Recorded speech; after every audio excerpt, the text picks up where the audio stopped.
আরে বেটা মারা গেছে মিয়া, এরপরে বেটার বউয়ে বাজার মসজিদের ইমাম সাবরে গিয়া কয়, হুজুর আপনার কাছে আমি এই লিস্টিটা দিতাম, হ্যাঁ এটা রাখা গেছে, এগুলো সবগুলা বাজারের দোকানদার আমগো ঘরের হেবডায় তারার থেকে টেয়া পায়, আপনি যদি দূর উড়াই দিতেন। এবার ইমাম সাহেব জিগাইছে এটি কিসের টাকা? কয় লাভের।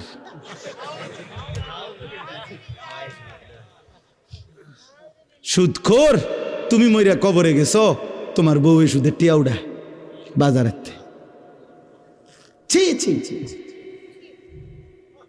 আল্লাহ মাফ করে দেন। মান কানা ইয়ারজু লিকা আল্লাহ ফাইন্না আজালাল্লাহি লাআতিন ওয়া হুয়াস সামিউল আলিম। আসলেই বেশি টাইম হয়ে গেছে, আমার ইচ্ছা ছিল না।